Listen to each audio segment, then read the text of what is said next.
देवभूमि भारत सहित समस्त विश्व में रहने वाली जनता को श्री कल्कि का दिल से प्रेम और जय श्री महाकाल। इस सृष्टि को बनाने वाला वो परमेश्वर एक ही है। विभिन्न धर्मों में वो अलग अलग नामों से जाना जाता है। कोई उसे भगवान तो कोई अल्लाह और कोई गॉड कहता है। उस परमेश्वर का जन्म धरती में किसी मनुष्य के गर्भ से नहीं होता है और ना ही मानव शरीर में उस परमेश्वर की कलाओं को धारण करने की क्षमता होती है। वो परमेश्वर अजन्मा है, निराकार है और निर्विकार है। वो परमेश्वर किसी भी युग में धरती में जन्म नहीं लेता है। वह धरती में धर्म की स्थापना या अपनी लीला प्रकट करने के लिए धरती पर कई जन्मों से अनन्य भक्ति और धर्म का पालन करने वाली मनुष्य के शरीर पर अवतार ग्रहण करता है। जिस मनुष्य के शरीर पर उस परमेश्वर श्री नारायण या अल्लाह या गॉड का अवतार होता है, उस मनुष्य के कर्म अलौकिक और सारे समाज सारे मनुष्यों से हटकर होते हैं।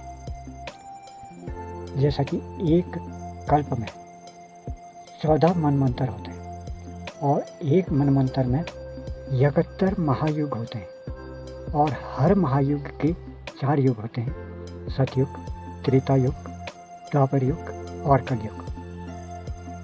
और हर कलयुग का अंत महाप्रलय से परमेश्वर द्वारा होता है। इस समय धरती में इस कल्प का 7वां मनमंत्र चल रहा है। 7वें मनमंत्र का यह 28वां महायुग है और 28वें महायुग का यह अंतिम कलयुग और कलयुग का अंतिम चरण है। जिस तरह धरती में हर 5 वर्ष में सरकारें बदलती हैं, नेताओं के पद बदलते हैं, उसी तरह उस परमेश्वर की सत्ता में हर महायुग में ब्रह्मा, विष्णु व शिव सहित अन्य देवी देवता बदल दिए जाते हैं।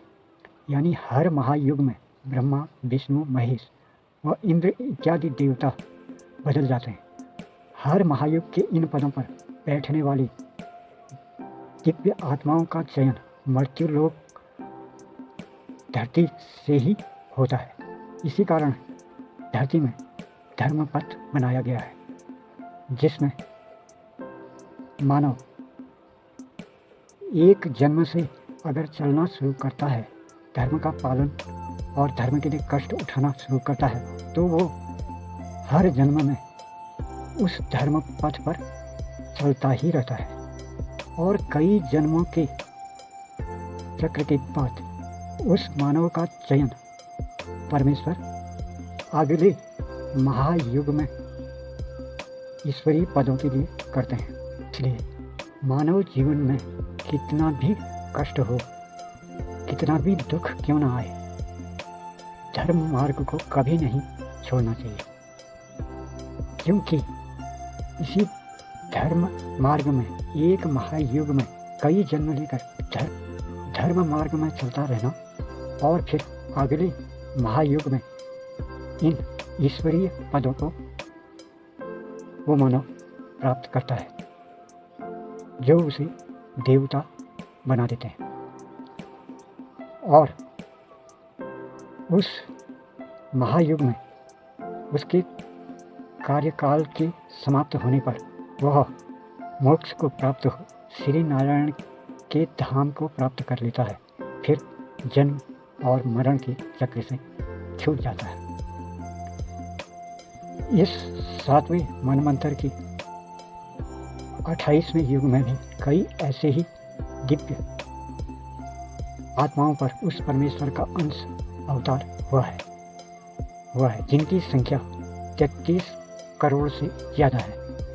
उनमें प्रमुख हैं राम, कृष्ण, महावीर, नानक, साईं, कबीर, रहीम, पैगंबर मोहम्मद, इब्राहिम, मूसा, दाऊद, सुलेमान, ईसा मसीह, पॉप फ्रांसिस, गुरु गोविंद सिंह, महात्मा गांधी, हनुमान, अर्जुन, लक्ष्मण, दाऊद इत्यादि। और इस कलयुग का परमेश्वर का पूर्ण अवतार श्री कल्कि हैं, जो धरती पर अवतरित हो चुके हैं। यही वो मानव हैं जो इस कलयुग के अंत में होने वाले प्रलय से बचकर परमेश्वर के राज्य सतयुग, जो 7वें मनवंतर के महायुग का पहला युग सतयुग होगा, उसमें जीवित प्रवेश करेंगे और इनका ही वंश आने वाले युग में धरती में फैलेगा।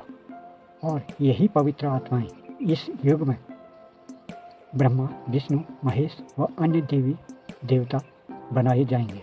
इस युग कलयुग में उस परमेश्वर के 3 अंशावतार हो चुके हैं, क्रमशः यीशु, पैगंबर मोहम्मद और महात्मा गांधी।